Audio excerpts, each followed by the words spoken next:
자, 그러면 수업을 시작해 보도록 하겠습니다. 연휴가 끝나서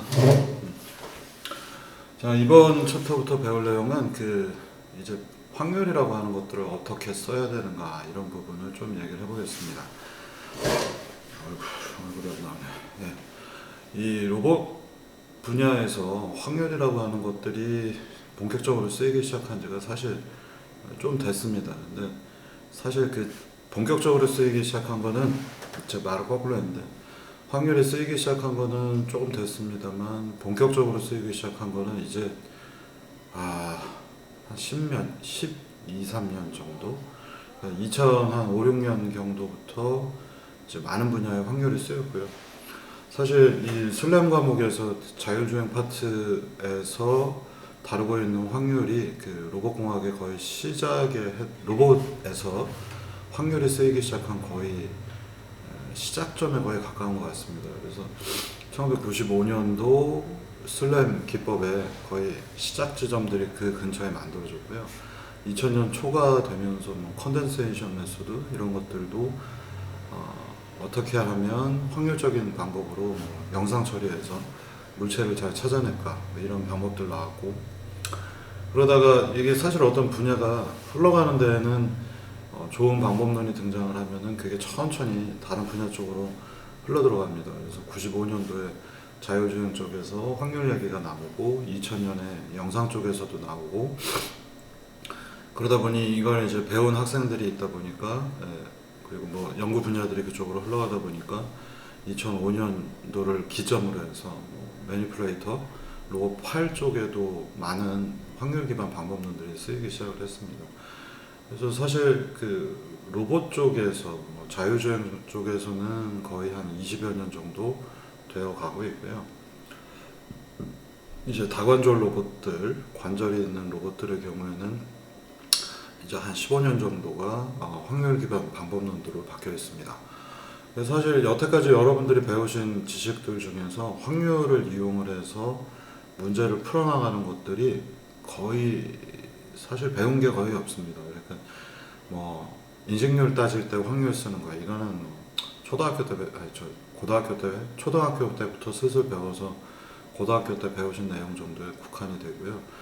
머신러닝 분야 쪽에서 확률을 쓰긴 하고 레디얼 베이시스 펑션도 쓰고, 그리고 여러분들 작년 EM 로봇 학습 들으신 분들은 Expected Maximization 같은 것들이 이제 확률을 사용을 하는 예제들 중에 하나입니다. 그 외에 다른 방법들 중에서는 거의 확률이란 걸 여러분들이 제대로 다뤄본 적이 없고요. 그래서 이 확률을 쓸 때는 그냥 간단히 인식률 따지느라고 100개 중에 90개가 되는 것 같다. 확률로 표현하지만 그거는 이런 확률론적인 로봇공학하고는 별로 상관이 없습니다. 그거는 그냥 초등학교 때 저도 배운 것 같은데 주사위 던져서 1 나올 확률 6분의 1 그 정도 수준이고요. 지금부터 이제 배우실 내용들은 정말로 확률을 제대로 사용을 합니다. 안타깝게도 아직 이 확률론 기반의 로봇공학들 이런 것들이 학교 레벨에서 봤을 때는 학교에서는 거의 다루진 않습니다. 그리고 대학원 과정에서부터 슬슬 확률이 튀어나오기 시작을 해서 확률들을 어떻게 써야 되는가 지금 그런 시기에 여러분들이 살고 있는 것 같고요. 제가 이 동영상을 한 10년 넘게 울거먹어서 한 10년 정도 지나면 어쩌면 이제 학부 쪽에서 많은 확률 관련된 기법들이 얘기가 될지 모르겠지만 한 10년은 걸릴 것 같습니다. 지금도. 그리고 강화학습법도 확률에 기반한 것이다라고 하기에는 조금 민망하죠. 그러니까 expectation을 쓸 뿐이지 기대값을 써서 내가 받은 리턴 값들, 리워드들의 합이 expectation 평균적으로 얼마가 되고 그게 가장 높은 걸 찾아 들어가는 이런 방법입니다만 확률을 제대로 쓰고 있다라고 하기는 좀 어렵습니다. 이걸 거꾸로 제가 얘기를 드리면 왜 이렇게 사설이 기냐면 여러분들은 확률에 대해서 아는 게 하나도 없다는 얘기입니다. 그래서 확률을 어떻게 해서 잘 쓸 것인가 라고 이 수업에서는 챕터 4에서는 질문을 던지고 시작하는 거고요. 그래서 확률론적인 사고방식, 확률적으로 문제를 보는 시야, 이게 먼저 선행이 돼야 조금 더 이해하시기가 좀 편합니다. 그리고 거꾸로 얘기 드리면은 확률을 사용하는 방법들이 너무나 복잡하게 뒤에서 펼쳐지는데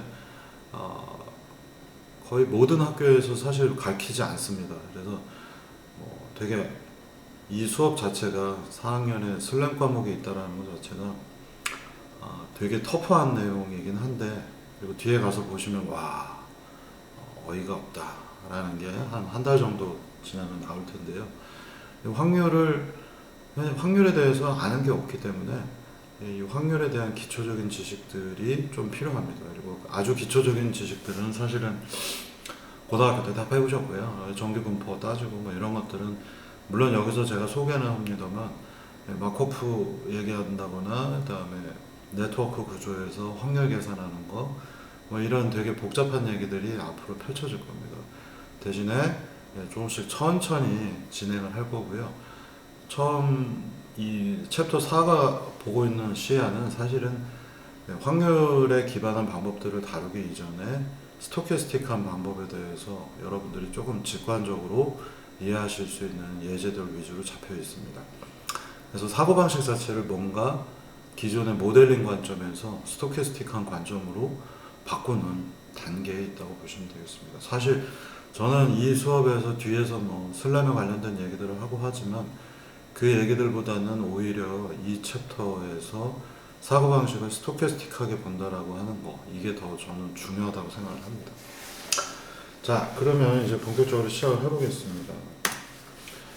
제가 방금 전 얘기 드린 대로 도대체 확률론적인 약간 스토캐스틱적인 추계적인 방법들은 무엇이 다른가 라고 하는 질문부터 던져보고요.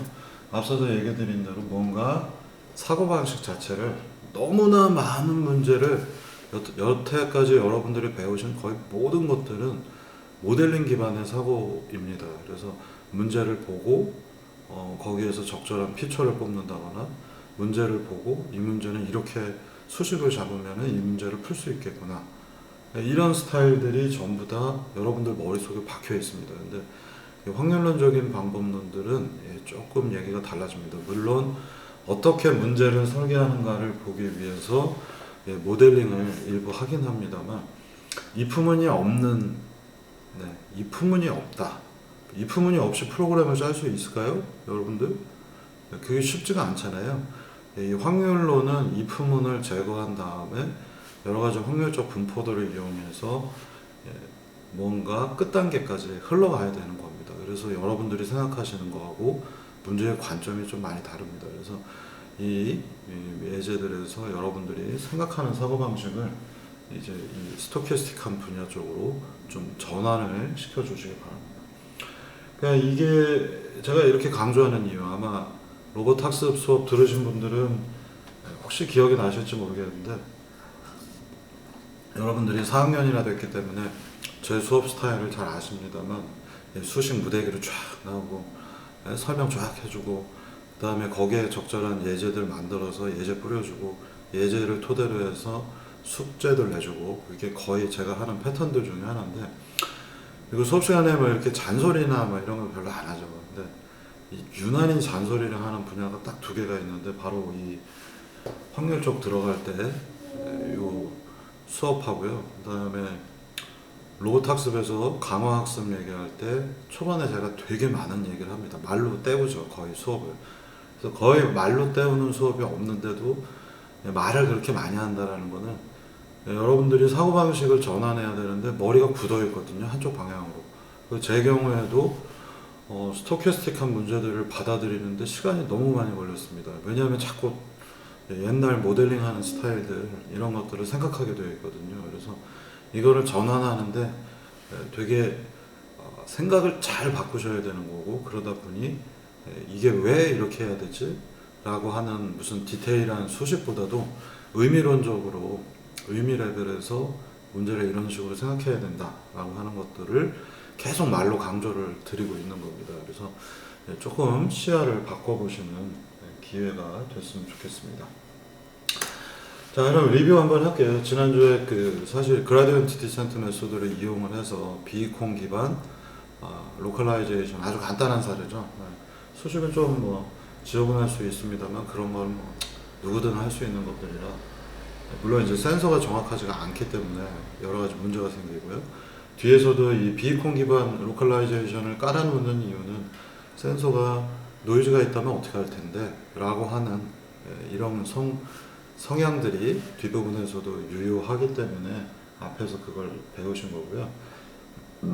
여러분도 잘 알고 계시는 내용입니다. 그라디언트 디센트 써서 옵티말들 많이 하는데요. 기본적으로 옵티말 최적화, 옵티마이제이션 문제들을 생각을 해보시면은 해가 여러 개가 있죠. 최소값이 국부적인 로컬 미니멈들이 여러 개 있어서 로컬 미니마가 있는 거고요. 여러분들 잘 알고 있는 내용들입니다. 그래서 이 미니멈들을 초기 조건에 따라서 여기 들어갈 수도 있고요. 초기 조건에 따라서 여기 쓰면 뭐 아마 대부분 여기로 빨려 들어가고 잘못 튀게 되면 이쪽으로 빨려 들어가겠죠. 다 아는 내용이고요. 그라디언트 디센트 맨날 나오는 거 지난주도 나왔기 때문에 제가 다 스킵하겠습니다. 그라디언트 디센트에서 여러분들이 문제점을 보신다면 뉴럴 네트워크에서도 이 녀석 배웠고요. 뉴럴 네트워크에 로컬 미니마들이 굉장히 많기 때문에 되게 초기 조건에 따라서 값들이 조금 다른 데로 가는 것들 많이 보셨습니다. 그렇지만 공학적인 대부분의 방법들이 그라디언트 디센트를 쓰고 있고요. 밑부분이 볼록한 것, 즉 컨벡서 헐이 있어야 그러면 얘는 빨려 들어가서 미니멈을 찾아낼 수 있다. 뭐 이런 문제들 워낙 많이 했기 때문에 여러분들이 잘 아실 겁니다. 그래서 예제도 지금 이렇게 되어 있으면 여기서 시작하면 이쪽으로 올 텐데요. 그라디언트 디센트의 알파 값이 너무 크면 잘못하면 이쪽으로 가버릴 수도 있죠. 여기서 이쪽 방향으로 가야 되는데 이 부분에 예를 들면 뭔가 기울기를 찾아서 또는 그라디언트 뭔가 다면체 다차원으로 되어 있는 녀석의 평면의 수직 벡터들 그걸 찾아가지고 점프를 해야 되는데 알파 값이 너무 크다 보면은 방향만 나와 있고 얼마만큼 가야 되는지는 결정을 할 수 없다 보니 알파가 크면 딴 데로 튀어서 이 부분을 계속 따라서 수렴할 수도 있겠죠. 이런 문제성들은 여러분들이 많은 예제에서 다루셨습니다. 얘는 지금 뉴튼 랩슨의 형태대로 흘러가고 있고요. 이 문제도 뭐 많이들 배우셨던 거라 제가 스킵하고 넘어가겠습니다. 자, 이렇게 생긴 커브는 그래도 대부분 요 근처에 있으면 이 부분을 미니멈이라고 찾아낼 겁니다. 자, 근데 이와 같은 문제를 다시 한번 생각해 볼게요. sin x 더하기 0.5 루트 x 스퀘어 루트니까 루트가 되겠고요. 이런 것들을 찾아보면은 알파 값에 따라서 알파 값이 되게 작으면 여기에 가서 수렴을 할 텐데 최적화 최소 값이라고요. 알파 값이 조금만 크게 되면 여기서 이렇게 따라 들어갔다 팡 하고 튀어서 이 부분에 가서 수렴을 하려고 하죠. 그리고 또 알파 값에 따라서 옆으로 튀기도 하고. 그래서 그때 수렴이 되고 있는 에러 값들의 어떤 현황을 보시면은 막 처음에는 좀 빠르게 줄어들었다가 막 출렁출렁 왜냐하면 사인 때문에 계속 로컬 미니멈들이 많이 있겠죠. 출렁출렁 하다가 잘못하면 휙 하고 튀기도 하고요. 자, 이 현상을 가지고 이 문제를 한번 다시 생각을 해보자는 의도입니다. 만약에 이 문제가 뒤에서도 얘기를 드리겠습니다만 여러 가지 해가 있는데 이게 기본적으로 수식이 뭐였냐면 sin x에다가 루트 x를 더한 거잖아요. 루트 x는 점점점 커지죠. 어쨌든 정근적으로 x가 커지면 커질수록 sin x하고 더해지기 때문에 커브가 점점 이렇게 보시면 이게 이제 루트 x 근처가 되겠죠. 그 주변에 sin x로 흔들리고 있죠. 얘는 이렇게 점점 흔들리는 sin x가 이렇게 따라 들어갈 겁니다. 그래서 여기에서 미니멈 값을 구한다라는 건 뭐냐면은 요 각각은 로컬 미니멈들이 될 텐데 무언가가 여기는 좀 크네 흔들어 주거나 해서 튕기다 보면 제일 작은 데로 내려올 수도 있을 겁니다. 이런 어떤 컨셉들을 여러분들이 생각을 해보자는 겁니다. 그래서 무언가 지금 보시면은 이 방법을 해보시면 출렁출렁 하면서 미니멈이 여기도 됐다가 알파 값에 따라서 이쪽으로도 갔다가 알파가 또 좀 크면 이쪽으로 빨려 들어가기도 하고요. 왔다 갔다 이런 현상들이 많이 벌어집니다. 여러분들이 아마 예전에 뭐 뉴럴 네트워크라든가 뭐 그라디언트 디센트를 쓰는 풀리기 좀 어려운 문제들, 컨벡서 헐이 있긴 하지만 이 간격들이 되게 좁아서 또는 알파 값이 충분히 작지 않아서 이것들이 흔들하는 사례들 많이 보셨을 겁니다. 예를 들어서 여기 지금 있다고 치면요, 얘는 이렇게 빨려 들어가야 되는데 이 값이 알파 값이 너무 크게 되면 여기로 튀고 다시 알파 값이 크니까 여기로 튀고 하면 무한 반복하면서 이 사이에서 솔루션이 와다다다다다다다다다 하고 흔들리는 거죠. 이 부분 두 개가 서로 약간 거의 대칭에 가깝기 때문에 이런 경우에는 해가 줄어들다가 계속 이 모양이 되겠죠. 여기 이렇게 내려왔다가 처음엔 작아졌다가 흔들 하는 게 계속 일정하게 나타날 겁니다. 오실레이션, 흔들림, 진동 이런 것들이 발생을 하는 중이고요. 옆에 그림에서 보셔도 이렇게 내려가고 또 이렇게 내려와서 알파 값이 특정한 값을 딱 닿으면 이렇게 내려와서 또 알파 값. 이거 절대로 찾기가 어렵습니다. 자, 그런데 이 성향들 조금 더 잘 살펴보시면 알파 값에 따라서 진동도 발생할 수 있고 이 수업에서 의미로 하는 거는 뭔가 알파 값이 너무 크면 불안정해지기도 하고 알파 값이 너무 작으면 시간은 많이 걸리지만 안정성이 좋아지고 이런 부분 여러분들이 잘 알고 계시기 때문에 크게 문제는 안 되겠습니다. 오른쪽은 알파 값이 좀 작은 값이고 그 다음에 왼쪽 거는 알파 값이 좀 큰 경우입니다. 다 아는 내용이니까 이 부분은 조금 빠르게 다 넘어가도록 하겠습니다.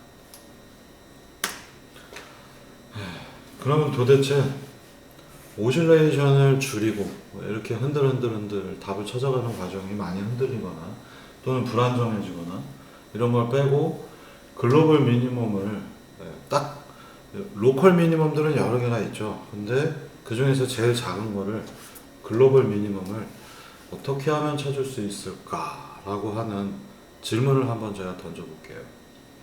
뭐 이런 것들이 확률하고 상관은 없습니다. 여러분들이 사고방식에 대한 어떤 문제, 아이디어를 뽑기 위해서 이런 예제들을 드는 거고요. 이런 문제에서는 이 부분이 최소값일 텐데, 왜냐하면 루트 x는 x가 0보다 무조건 커야 되기 때문에 여기가 최소값이죠. 지금 이 커브가 뭔가 sin x 더하기 루트 x이기 때문에 x는 무조건 양수여야 되죠. x가 음수면은 실수로 갈 테니까 찾을 수가 없을 거예요. 그러면 여기도 답에 가까워. 여기도 로컬 미니멈, 여기도 로컬 미니멈, 여기는 사실 글로벌입니다. 여기 G, 여기 L, 여기 L이에요. 그러면 이걸 찾으려면 제일 좋은 방법은 뭐냐? 뭐 계속 반복하는 거죠. 여기다 넣어봤다, 저기다 넣어봤다 하면은 여기서 시작하면 여기에 올 거고요. 알파 값이 충분히 작으면요. 여기서 시작하면 여기로 올 거고, 여기서 시작하면 여기로 올 겁니다. 여기서 시작하면 이쪽으로 올 거고요. 자, 근데 x는 사실 무한대까지 갈 수 있기 때문에 우리는 이러한 방법을 적용을 하다 보면 x가 작아야지 글로벌 미니멈에 가까워지겠구나 라는 걸 알 수 있습니다. 뭐 이 수식을 원래 알고 있고 이 수식이 루트 x에다가 sin x니까 기본적으로 루트 x인 이 커브에다가 더하기 sin x를 해준 거죠. 그렇기 때문에 이 녀석은 결과적으로 이렇게 흔들리면서 루트의 형태들을 따라갈 겁니다. 루트 x의 형태를. 우리는 답을 알고 있어요. 근데 답을 알고 있지만 답을 모르는 문제의 경우에는 이거를 계속해서 반복해 봐야 되는데 한 가지 심각한 문제가 있죠. 계속 반복을 했는데 그 값이 글로벌 미니멈인가, 내가 뭔가 되게 작은 값을 찾았는데 그게 글로벌 미니멈인가는 이러한 방법으로는 찾기가 어렵습니다.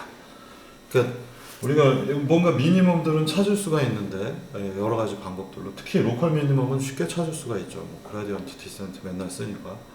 그런데 뭐 이걸 여러 번 한다고 해서 여러 번 했더니 뭔가 작은 값이 나왔는데 그게 글로벌 미니멈인가는 알기가 굉장히 어렵죠. 이걸 찾기 위한 여러 가지 또 다른 기법들도 있습니다만 여기에서 이 수업에서 질문으로 던지는 건 글로벌 미니멈을 찾고자 하는 게 아니에요. 글로벌 미니멈일 수도 있고 아닐 수도 있다라는 이런 애매함들이 문제 안에 사실 내포가 되어 있다는 얘기를 하고 싶은 겁니다. 자, 그래서 이러한 유형의 문제들을 풀기가 굉장히 좀 어렵고요. 그러니까 반복을 해서 뭔가 미니멈들이 나왔는데 그 중에 제일 작은 걸 찾을 수는 있지만 그 값이 글로벌 미니멈이다 아니다라고 하는 거는 이런 반복에서는 사실 구할 수가 없습니다.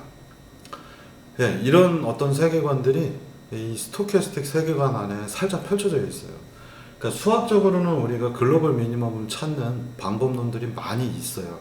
아주 많지는 않고 몇 개밖에 없지만요. 있긴 있습니다. 그런데 이 반복을 해서 하는 반복 트라이얼 앤 에러, 반복 시도를 통해서 하는 방법들은 여러 번을 해보면 미니멈을 찾을 수는 있죠. 뭔가 더 작은 거, 더 작은 거, 더 작은 거.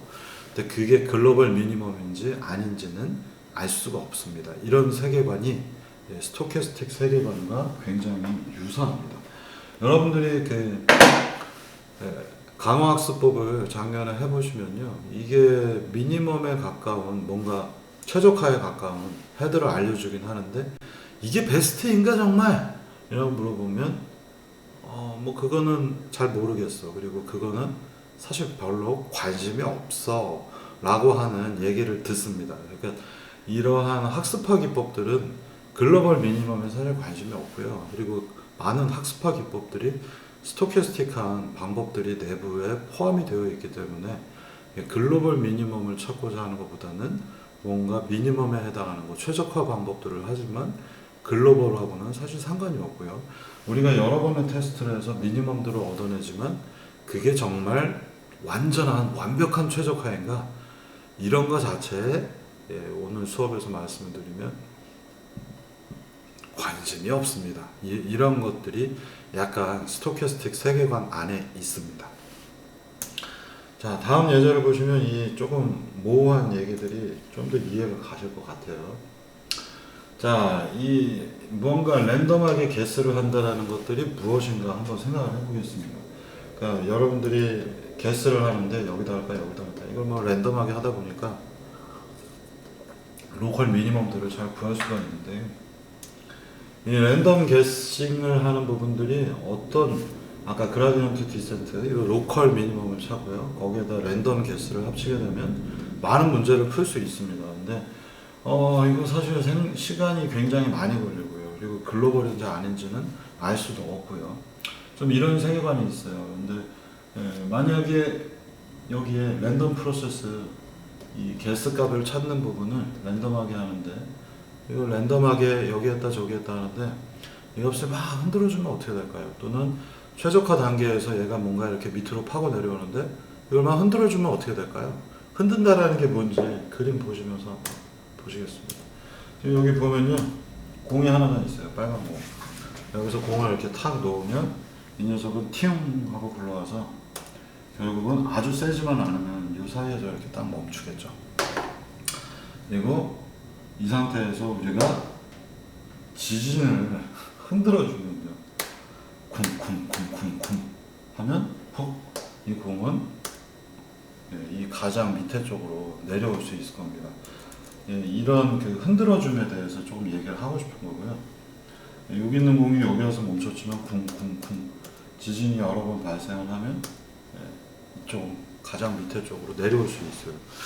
자, 이 얘기는 조금 재미있게 제가 엉뚱하게 얘기를 해본다면요. 여기서 솔루션이 이렇게 잘 타고 내려오고 있는데 솔루션을 일부러 흔들어주는 겁니다. 노이즈를 섞어서 쿵쿵쿵쿵 흔들어주면 얘가 내려오다 툭 튀어서 조금 더 낮은 데로 내려올 수도 있겠죠. 물론 정말 낮은 데로 내려올지 아니면 중간에 걸칠지는 알 수가 없습니다만 뭔가 흔들어주는 겁니다. 퍼터베이션이라고 부르는데 이 흘러내려오는 답 과정에다 일부러 내가 살짝 랜덤 노이즈를 추가를 해놓으면 얘가 이렇게 잘 내려오다가 덜커덩 하면서 조금 더 좋은 해 쪽으로 여기서 내려오려다 툭 튀어서 이런 데로 튀어서 내려오기가 수월할 수도 있습니다. 반드시 수월하다는 얘기는 아닙니다. 불안정성이 추가가 될 수 있기 때문에.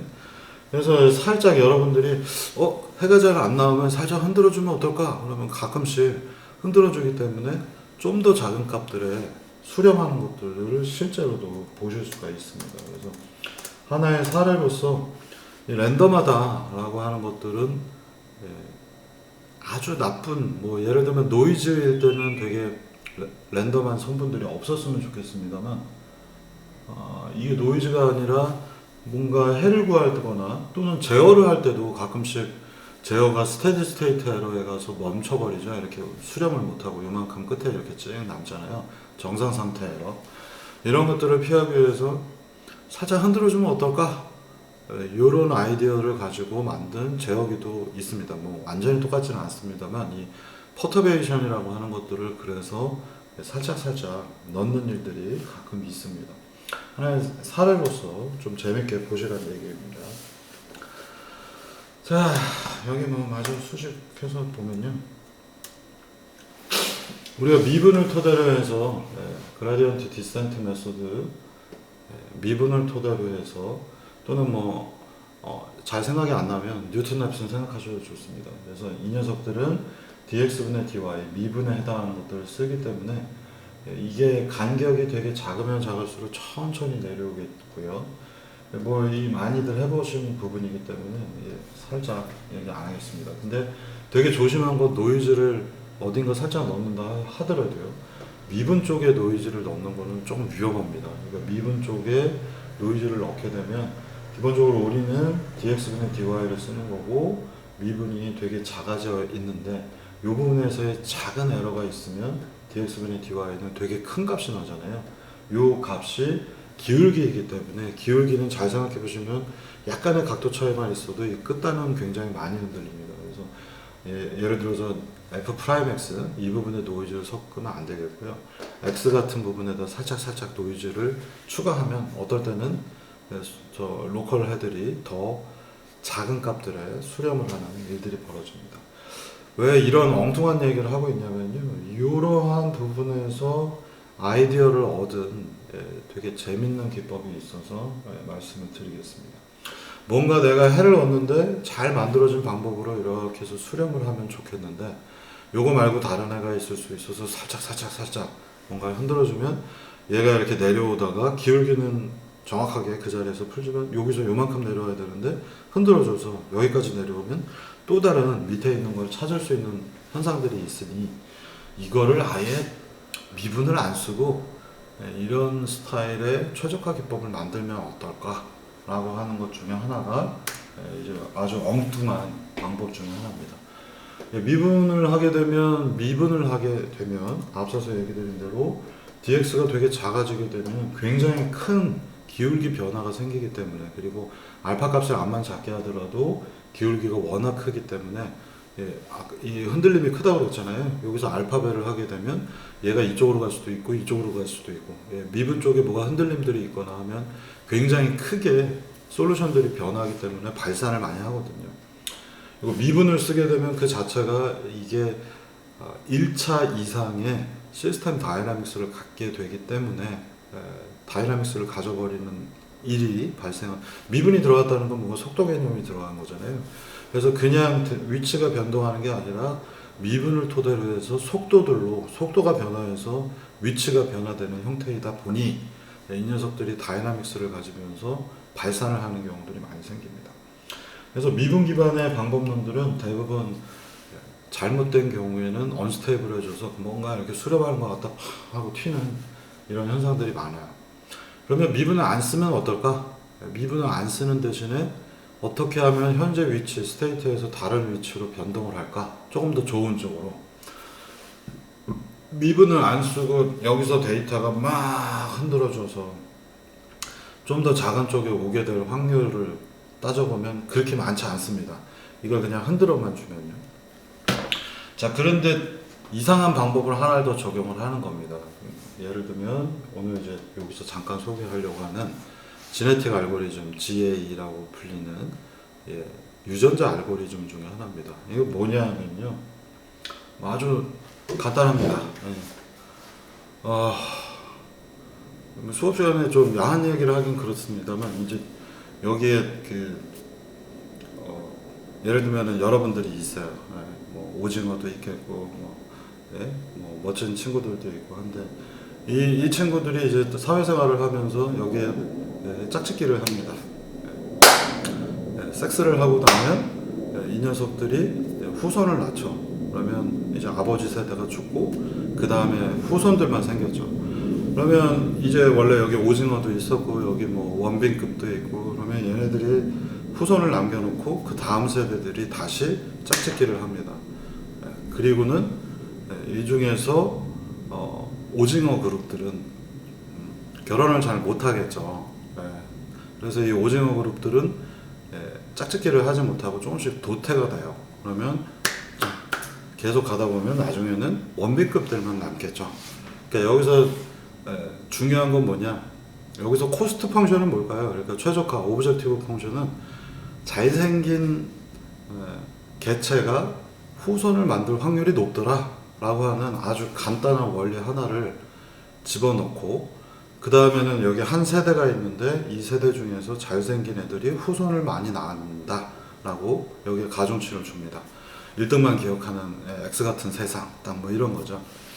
그러면 이제 이러한 오브젝티브 펑션을 여기에 투입을 하게 되면 처음에 100명이 있었는데 오징어도 있고 뭐 여기 원병급도 있고 뭐 장동건도 있고 한데 이 중에서 오징어들은 도태당하고 여기 있는 애들은 합공을 해서 다음 세대들을 쭉 또 한 100명을 만듭니다. 또 거기서 또 못생긴 애들은 근데 여기서 조심하셔서 생각하셔야 될 게 있습니다. 아주 우월한 유전자를 갖고 있는 애들만 살리게 되면요 얘는 어떤 결과가 나타날까요? 이 부분이 좀 핵심입니다. 그러니까 우리가 목표로 하는 게 예를 들어서 원빈이 제일 잘생겼다라고 했는데 요새 박서준 뭐 이런 애들 있죠. 저희 집에서는 인기가 좋은데 박서준하고 오징어랑 있으면 박서준이 많이 살아남겠죠. 근데 처음 세대가 잘 생각해 보시면 박서준 있고 오징어 그룹이 있었어요. 그리고 이 중에서 많은 부분 박서준급들이 살아나고 또 살아나고 또 살아나고 또 살아나면 박서준의 세상이 되는 거죠. 그래서 좀 10명이 다 박서준만 생기지 원빈은 나타나지 않습니다. 그죠? 뭔가 좀 이상하잖아요. 여기에 그래서 조금 색다른 요소가 하나 있습니다. 그러니까 박서준과 절대 박서준을 디스하는 건 아닙니다만 박서준과 오징어 그룹들이 있는데 여기서 눈이 맞아서 섹스를 하면 박서준하고 똑같은 DNA를 가진 후손만 나오는 게 아니라 여기에 하나를 더 추가를 합니다. 랜덤 노이즈를 추가해서 변종을 만들어냈습니다. 그러니까 변종을 넣으면은 박서준과 오징어가 만나서 박서준 유전자만 살아남는 게 아니라 플러스 알파로 거기에 변종을 투입해 넣으면 뮤턴트, 돌연변이를 투입해 넣게 되면 박서준보다 나은 애들이 다음 세대에 나올 수도 있겠죠.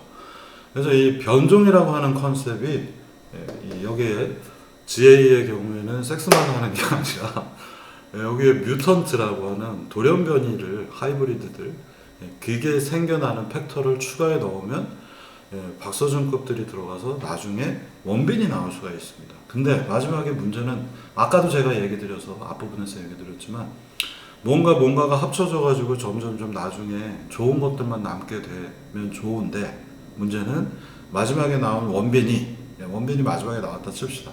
원빈이 과연 지상 최고인가? 최고로 잘생겼는가? 라고 하면 저희 집에서는 요새 결과가 바뀌었는데 저희 집에 여자들만 있어서 요새는 정국이로 바뀌었습니다. 그래서 이게 BTS의 정국이가 제일 잘생겼다로 결론이 났고요. 그렇기 때문에 제가 이 질문을 던지는 이유는 스토캐스틱 하잖아요. 문제들이 처음에 오징어하고 그다음에 여기 뭐 박서준급들이 있어서 교배를 해서 섹스라는 표현은 좀 그만합시다. 수업 시간에 유일하게 섹스라는 표현을 쓸 수 있는 챕터가 바로 이 GA 쪽이기 때문에 제가 일부러 쓰긴 합니다만 정확하게 이제 교배를 한다고 부르죠. 그래서 각각의 개체들이 100개가 있었는데 여기 오징어 DNA, 그 다음에 여기는 뭐 박서준 DNA, 여기는 생각나는 사람이 이렇게 없냐, 어느 아이돌의 누구 이렇게 있는데 얘네들이 교배를 해서 다음 세대가 만들어지는데 그 과정에서 돌연변이가 추가가 되고, 근데 돌연변이 중에 나쁜 거, 오징어 짬뽕급들은 여기 완전히 뭐 말미잘 이런 애들도 나올 수 있죠. 왜냐하면 돌연변이가 잘못 만들어지면 그럴 수 있으니까 걔들은 그냥 아웃이고요. 여기서 조금 더 나은 애들은 사회적인 합의하에 조금 더 좋은 오브젝티브 펑션이 걸려있죠. 얼굴이 잘생기면 그 선호하는 이 1등만 또는 뭐 공부를 잘하고 그래요. 여기 공부 잘하는 거 뺐어요. 1등만 살아남는 X 같은 세상. 여기에서 이제 좋은 애들이 점점 살아남기 때문에 밑으로 내려가면 세대를 거듭하면 거듭할수록 우월한 유전자를 갖고 있는 종들이 점점 많아지는 거죠. 자, 그렇지만 마지막에 갔을 때 최종 단계가 한 100세대를 거듭해서 갔을 때 얘가 지상 최고인가, 얘는 뭐 절정의 미모를 가지고 있는가, 그렇지는 않다라는 겁니다. 이거보다 더 좋은 게 있을 수는 있지만, 아까 스토캐스틱 관련된 거 얘기 드렸지만, 저 글로벌 미니멈 얘기했지만 얘가 글로벌인가 아닌가는 알 수가 없지만, 얘는 굉장히 많은 세대를 거치고 나면 정말 우월한 유전자만 갖는 것, 이런 황당한 기법이 바로 GA라고 불리는 지네틱, 유전자죠. 진들, 유전자에 기반한 알고리즘이 되겠습니다. 그래서 갖고 놀아보시면 되게 어이없는 기능을 갖고 있어요. 그래서 예제로도 제가 만들어 놨는데요. 종이 있습니다. 그래서 종이 한 N개 정도 에이전트들이, 오징어도 있고 뭐 원빈도 있고, 처음부터 원빈이 나오면 안 되겠네. 오징어도 있고 저도 있고 여러분들도 있고 이렇게 있습니다. 여기에서 F라고 하는 오브젝티브 펑션의 결과가 나옵니다. X1이 가지고 있는 어떤 성분이 여기를 거쳐서, 오브젝티브 펑션은 설계가 가능하잖아요. 그 다음 세대, 이 애들의 각각의 값들, 이 녀석들은 미모라고 하는 F 펑션에 대응을 해서 얘는 등급 5, 얘는 등급 1, 얘는 등급 포기, 뭐 얘는 등급 8, 이런 점수가 나왔잖아요. 그걸 가지고 정렬을 합니다. 소팅을 해줘서 우월한 애부터 낮은 애들 순으로 쭉 배치를 하고요. 그리고 나서는 여기서 두 가지 중요한 기법을 적용을 합니다. 크로스오버, 이거가 되겠고요. 그래서 여기에서 두 개가 두 녀석을 뽑아가지고 교배를 시킵니다. 그래서 얘가 갖고 있는 성분이 예를 들면 얼굴 얼마, 뭐 키 얼마, 뭐 그 우월한 성분들이 있잖아요. 그것들의 속성들이 이렇게 벡터화되어 있고, 걔네 두 개를 그냥 더해서 평균을 내기도 하고요. 또는 뭐 믹스를 하기도 하고, 교차해갖고 섞기도 하고요. 그래서 이 크로스오버가 되는 것들은, 실제로는 GA는 유전 알고리즘에서 아이디어를 얻었기 때문에 유전자가 이렇게 서로 꼬이잖아요. 그래서 두 개의 성분들이 여자 남자가 만나서 두 개가 꼬이는 것처럼, 그래서 새로운 유전자가 만들어지는 것처럼 크로스오버라고 하는 형태들로 표현합니다. 그래서 좋은 것만 남기지 않고 두 개의 유전자가 랜덤하게 섞이는 것도 크로스오버에서 하기도 합니다. 자, 여기서 중요한 건 뭐냐면요, 앞서서 잘난 애들만 좀 살아남기는 거죠. 그리고 뒤에 못생긴 애들은 많이 죽도록, 교배를 하지 못하도록 조절을 하고요.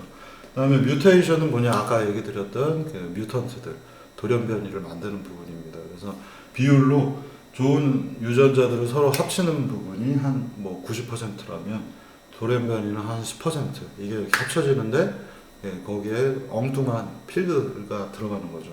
돌연변이로 얘는 뭐 예를 들어서 원빈하고 이나영이 결혼을 했는데 우수 유전자만 이렇게 합쳐줘야 하는데 여기에 일부 팩터를 딴 걸로 대체를 해서 넣어버립니다. 그러면 못생긴 애가 나올 수도 있고 더 우월한 유전자가 될 수도 있고요. 그래서 뮤턴트가 너무 많게 되면 세상이 완전 지 멋대로인 예측이 불가능한 세상이 될 겁니다. 왜냐면 돌연변이기 때문에 그냥 랜덤한 세상이 나온 거예요. 그래서 둘이 만나서 다음 세대가 나왔는데 전혀 부모 세대하고 다른 애들이 나오면 안 되겠죠. 크로스오버만 있다면 세상이 아주 결정론적인 세계가 되겠죠. 두 개가 만나서 다음 세대는 두 개의 조합이기 때문에 크게 다음 세대들이 새로운 것들이 나오지 않고, 아까 얘기 드린 대로 뭐 오징어하고 박서준이 있으면 박서준만 남게 되는 거죠. 부모의 유전자가 그대로만 내려오니까. 그래서 이 크로스오버의 뮤테이션이 한 10% 정도가 합쳐져 있어야 정말 최적화가 잘 되기 시작을 합니다.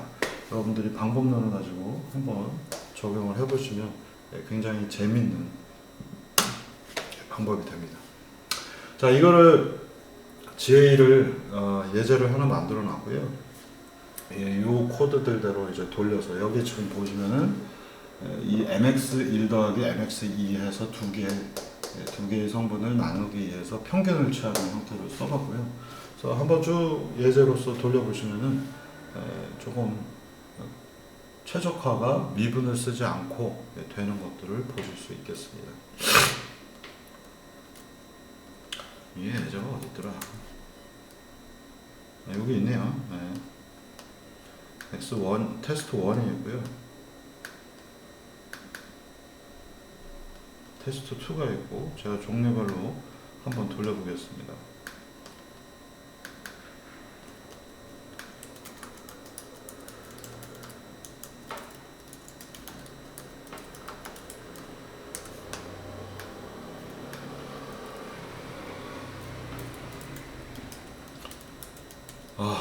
이번 챕터는 제목이 길어서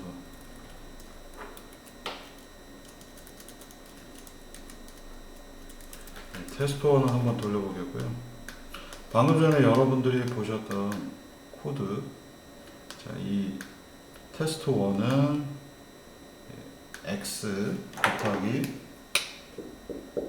x 빼기 10의 제곱인 녀석이 되겠습니다. 얘를 뭔가 개수를 해서 x0는 6이다 라고 대입을 한 다음에 미분을 해서 구하는 방법이 되겠고요. 여기 지금 보시면 이게 x 값이고요. 이 부분이 fx 값입니다. 이 함수의 결과입니다. 이거 우리 미니멈 값은 x가 0이거나 x가 10일 때 미니멈이 생기겠죠. 0으로 나오겠죠. 그래서 지금 보시면은 9.94 이렇게 시작을 했음에도 쭉쭉쭉 가면서 10, 0 미니멈 값은 0이다 까지 수렴을 합니다. 초기 개수 값이 6이에요. 그래서 지금 6이 한 번 대입이 돼서 벌써 점프해서 9까지 왔고요. 이렇게 해서 0에 수렴하는 장면입니다. 이 예제는 GA는 아니고요. 앞서서 보셨던 예제이고, 테스트 2 예제는 개수 값들을 바꿔서 한 건데 뭐 여러분들이 나중에 참고하시면 될 것 같습니다. 얘는 sin x 0.5, 두 번째 문제는 sin x 더하기 0.5 루트 x일 때의 값입니다. 개수는 똑같이 6을 가지고 시작을 했고요. 그래서 뭐 다 아는 예제라서 이런 것들 GDM 쓰는 거라 뭐 그렇게 어렵지 않고요. 지금 보시면 미니멈 값이 x는 7.33일 때로 나왔습니다. 그래서 7.33 말도 안 되는 것 같은데, 그죠? 네, 이거 지금 계속 출렁출렁 하고 있네요. 7.3 지금 왜냐하면 미니멈이 x는 4일 때 요 근처 갔다가 4.75, 4.16, 4.57, 9.49 여기로 팡 하고 다시 튀고 있는 중입니다.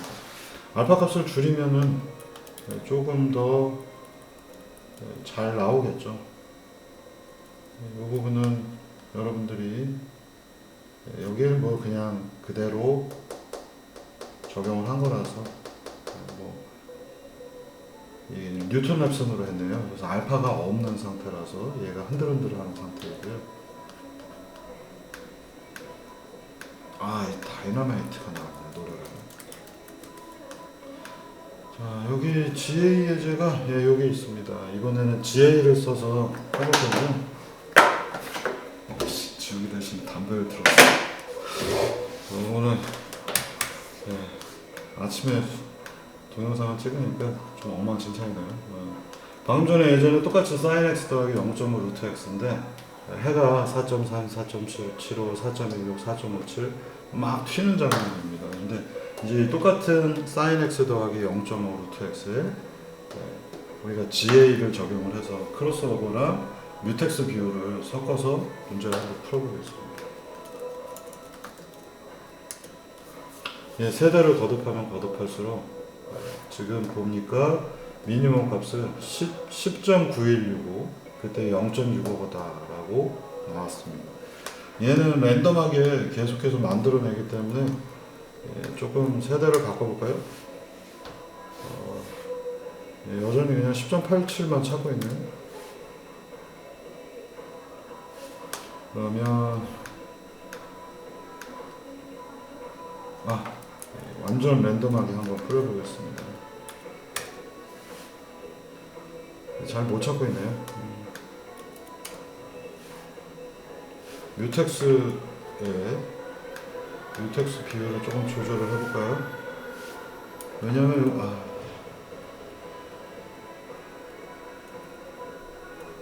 여기 제가 비율 수식을 좀 넣어놨는데요. 10보다 크다라고 넣어놨네요. 그래서 이렇게 나왔는데, 만약에 그냥 2배만 랜덤한 값을 2배만 해서 테스트를 해보면 음수로 넘어갔네요. 음수 영역은 안 되기 때문에 지금 i가 나왔잖아요. 루트 안에 들어간 값이 마이너스라서 이걸 막아야 되는데 한 5 정도만 대입하고 보겠습니다. 그러니까 랜덤하게 만들어지는 분을 좀 조절을 한 거고요. 예, 이제 좀 좋죠. 4.59, 77, 0.7, 0.0, 787 요 근처가 이제 찾아진 상태가 되겠습니다. 그래서 이 랜덤하게 내가 데이터를 뿌려놓고 걔들이 흔들리는데 여기에 비율들을 어떻게 조정하냐에 따라서 이 부분들 지금 2개만 제가 뮤텍스를 썼고요. 저 2개만 뮤턴트들 잡종들을 아까 뭐라고 그랬죠?